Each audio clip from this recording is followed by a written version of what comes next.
लाल हवेली के करीब चाय के ढाबे पर रिवायती सियासी गुफ्तगू हुई। जैसे इमरान खान साहब ने कहा है कि वज़ीर आज़म हाउस को तालीमी मकासद के लिए इस्तेमाल किया जाएगा, तो लाल हवेली के बारे में भी आपके कुछ हमने तो लिख ही दिया है। वो सजान सिंह की हवेली दे दी है, 2 हवेली है मेरे पास, एक बहुत बड़ी हवेली है, तो वो मैंने वेमन यूनिवर्सिटी को दे दी। ये सोच रहा हूँ अब 6 रोड को दूँ, उसके पास एक चलेगी, लेकिन प्रॉमिस उन्हीं के साथ है। अगर उन्होंने स्टैंड ले लिया, मेरी कमिटमेंट उनके साथ है, फिर दूसरी हवेली भी उन्हीं को चली जाए। आपने ख़वातीन की तालीम के लिए बहुत काम किया। मेरी माँ अनपढ़ थी ना, तो मैंने बड़े फ्रॉड किए हैं। मेरा बाप भी अनपढ़ था, तो कॉलेज स्कूल तो मैंने छोड़ा नहीं, पता नहीं 10-15 साल तक। बाद में मेरे बाजवा शाजवा साहब गार्डन कॉलेज में है, मैं उस वक्त दादा उस्ताद था गार्डन कॉलेज का, जो कहता था वो होता था। और मैं गार्डन कॉलेज का प्रिंसिपल भी रहा हूँ। मैंने 3-4 महीने कब्जा कर लिया था गार्डन कॉलेज। मेरा जवानी में गार्डन कॉलेज में अरूज था। अगर मैं ये कहता था कि शहर बंद है, तो लोगों को दूध भी नहीं मिलता था बच्चों को पीने। लड़कियां भी सारी मुझे वोट देती। कभी किसी खातून ने मुतासर नहीं किया? मैं लोगों को मुतासर हुआ, मैं किसी से इतना मुतासर नहीं हुआ कि नतीजा खेज हो। कभी सोचा नहीं घर बसाना? अब नहीं सोच सकते। वो कोरोना में ये एहसास हुआ, कोई वसीयत लिखने वाला तो होना चाहिए। जब आपको कोरोना हुआ तो आपके सबसे करीबी लोग कौन थे? एक्चुअली मजाक में ही हो गया मुझे। मेरे स्टाफ को हुआ तो मैंने कहा मेरा भी टेस्ट करो। वो टीवी पे स्लाइड चली तो जनरल बाजवा साहब का, कमर जावेद बाजवा का फ़ोन आ गया, देखी कि पिंडी ना अस्पताल दाखिल हो जाए। इतने में 2 गाड़ियाँ आ गई, 2 कर्नल्स आ गए। मैं तो फिर आ गए। मेरे 3 दिन तो बड़े भारी थे। मैं ये सोच रहा था कहाँ माँ के साथ दफन होना, ये लाल हवेली के नीचे होना है। लेकिन मैंने उन जनरल्स को कहा कि मुझे एक सिगार पीने देना मरने से पहले। उन्होंने कहा जी सिगार आप नहीं पी सकते। मैंने कहा फिर लास्ट मोमेंट कम, आप समझे मेरी मौत को 1 घंटा रह गया। तो जो आपके करीबी लोग थे उनमें से तो नहीं कोई मुतासर हुआ? मेरा स्टाफ तकरीबन आलमोस्ट, दोनों बच्चे और वो किचन भी मुतासर था, बैटमैन भी मुतासर था। आप कहते हैं कि लाल हवेली का ताल्लुक श्रीनगर के लाल चौक के साथ है, जब वक्त आएगा तो पता चलेगा, ये क्या है? मेरे मरने के बाद जो तारीख लिखेंगे वो लिखेंगे कि मैंने कश्मीर में क्या किया। अभी मैं कुछ नहीं कह सकता, लेकिन मेरे मरने के बाद मीरवाज साहब और गिलानी साहब और अपने नौजवान जो हमारे हैं वो बेहतर बताएंगे। कश्मीर कब तक आज़ाद हो जाएगा? मालूम नहीं, जब तक एक भी कश्मीरी जिंदा है, कश्मीरी की जदोजहद जारी रहेगी। कश्मीर को बिल आखिर आज़ाद होना है, ये नहीं मैं कह सकता कब होगा। क्या मुस्तकबिल करीब में पाक भारत जंग का भी कोई अंदेशा है? मोदी के दौर में इसके बड़े ख़तरात हैं। मोदी जो है, क्योंकि उसने फर्स्ट टाइम ये पॉलिसी अपनाई है कि इंडिया जो नॉन अलाइंड था और गैर जानबदार मुल्कों का रुकन था, अब अमेरिका के जेब की घड़ी और हाथ की छड़ी बन गया है। सो इट्स वेरी डेंजरस, क्योंकि अमेरिका के आर्म्स और यूरोपियन वेपन्स वो सारा रशिया पे डिपेंड करता था। उसके बाद बड़े लेटेस्ट आर्मामेंट आ गए हैं। आप कहते हैं कि आंखें खुली रखेंगे तो सी पैक मुकम्मल होगा, इस पे कुछ छोटी मोटी? कान भी खुले रखेंगे, आंखें खुली रखेंगे।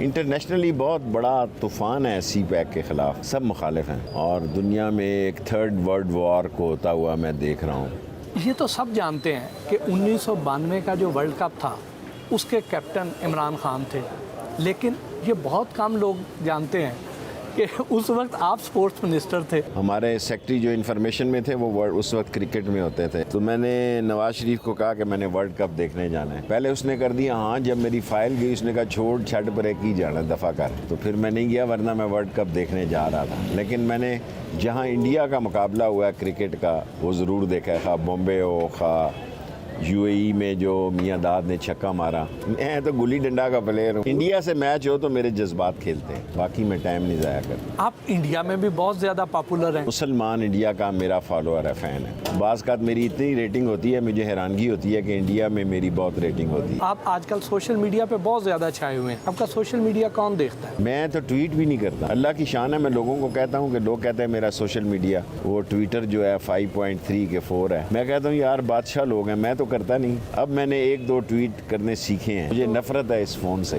क्योंकि यहाँ लोग बड़े ब्लैकमेलर हैं। आम भी बात करो तो उसको टेप कर लेते हैं। अब तो नवाज शरीफ साहब भी ट्विटर पर आ गए हैं, वो क्या आपसे मुतासर हो गए? हर काम उम्र के हिसाब से करना चाहिए। ट्विटर जो है वो यंग लोगों का काम है। ढलती उम्र में और आखिरी 5 ओवर में अगर आप इस काम में पड़ गए, इस काम में अब सारी दुनिया ले, वो काम क्या जिसको सारी दुनिया कर रही हो, आदमी को वो काम करना हो जो कोई ना करे। So that is Sheikh Rashid. You should do a job which is not going to be done by anybody, that is Sheikh Rashid. ये अब क्या लगे हुए हैं, मैं तो इमरान खान साहब को कहता हूँ, वो भी फोन लगे रहते हैं, मैं कहूँ ना किया करो। क्या नवाज शरीफ साहब आप ट्विटर पे ही रहेंगे या ग्राउंड पे भी आएंगे? क्या मैं कह सकता हूँ, मैं as a political worker Asif Zardari और नवाज शरीफ की सियासत में देख रहा हूँ। मौलाना मुफ्ती महमूद की सियासत से नवाज शरीफ निकला, और फजलुर रहमान की सियासत से क्या निकलता है, we have to wait and see. क्योंकि सियासत बंदे घेर के लाना फजलुर रहमान का काम है, बाकी ये सारे जुम्मा जंज के साथ है। जैसा कि आप कहते हैं अन करीब नून और शीन अलग अलग हो जाएंगी। शीन मैं शहबाज नहीं कहता, मेरे जहन में और कोई नाम है, मैं शेयर नहीं कर सकता।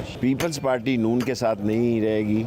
देखें, इन तीनों पार्टियों ने इलेक्शन लड़ने हैं, जलसा तो करना है फजलुर रहमान ने, बाकी सारे ये जुम्मा जंज के साथ। फजलुर रहमान के पास तुलबा है, वो मजहबी बुनियादों पर ज़रूर गंद डालेगा। जरदारी साहब पर एस्टेब्लिशमेंट के साथ मिलके बलूचिस्तान हुकूमत गिराने का इल्ज़ाम है, सेनेट इलेक्शन उल्टाने का इल्ज़ाम है, तो क्या जरदारी साहब का सियासी मुस्तकबिल आपको नज़र आता है? जरदारी इस्टेब्लिशमेंट के साथ जाएगा। पाकिस्तान की इस्टेब्लिशमेंट बहुत मजबूत अदारा है, जिंदा अदारा है, और पाकिस्तान की बैकबोन है, पाकिस्तान की पाक फौज। किसी को गलतफहमी नहीं होनी चाहिए। क्या आपको बिलावल भुट्टो से वाकई मोहब्बत है? और मेरा तो ब्रेकअप होने वाला है। लेकिन आप तो उन्हें मोहब्बत भरे पैगाम भेजते रहते। भेजता रहा हूँ, अब पता नहीं ब्रेकअप की जाने जा रहे हैं। आपकी तरफ से या उनकी वजह से? उसकी तरफ से। मेरा तो वही खलूस भरा दिल है उसके लिए। 2023 का पंजाब किसका होगा? मुकाबला नून और तहरीक इंसाफ में होगा। और कामयाबी किसको मिलेगी? ज़ाहिर है मैं इमरान खान के साथ हूँ, कोशिश भी करूँगा कि इमरान खान आए।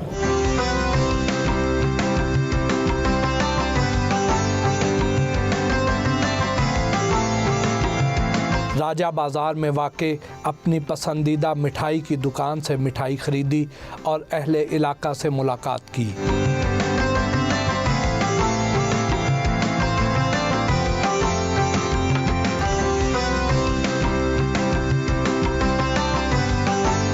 कराची सर्कुलर रेलवे की तैयारियों का जायज़ा लेने के लिए कैरेज फैक्ट्री इस्लामाबाद गए।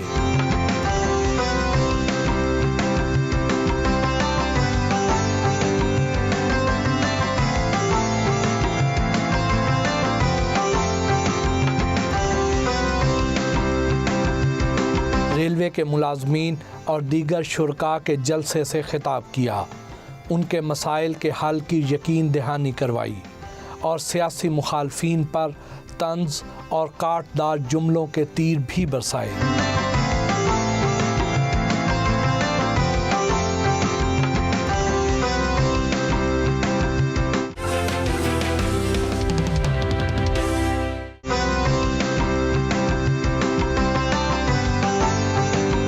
लाल हवेली वापस आए तो शेख रशीद अहमद से गैर सियासी और हल्की फुल्की गपशप भी हुई।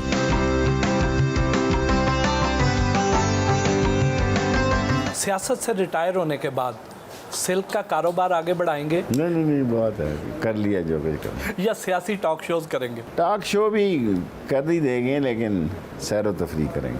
आप रज़िया भट्ट के नावलों का अक्सर जिक्र करते हैं। मैंने पढ़ा नहीं हुआ, वैसे ही मुंह पे चढ़ा हुआ है। आपने किताबों की दुकान भी चलाई? यहीं बेचता था बाहर, दुकान नहीं चलाई, बेचता था। खुद भी किताबें पढ़ते थे? पढ़ता हूँ किताबें, थोड़ी बहुत तो पढ़ता हूँ, अब पढ़ता हूँ कोरोना के बाद। आजकल कौन सी किताब आपके ज़ेरे मुतालिया है? वो मैं बता नहीं सकता, वो अच्छी किताब नहीं है, लेकिन उसमें सबक बड़े हैं। कौन सी अदाकारा की फिल्में कभी मिस नहीं किया करते थे? पता नहीं, सियासत के अलावा मेरी ज़िंदगी में कोई शौक़ नहीं था, लेकिन मैं रेखा और दिलीप से मेरी अस्सलाम वालेकुम बहुत अच्छी है अभी भी। So I have lot of respect and love for Dilip Kumar. Nusrat Fateh Ali Khan उनसे भी आपकी बड़ी बहुत दोस्ती। उनकी कौन सी कवालियां, कौन सी नहीं सुनी, एक आदि कह के क्या ऐसे। नुसरत फतेह अली जादू था दुनिया। नुसरत फतेह अली तो खुदा की अजीम आवाज़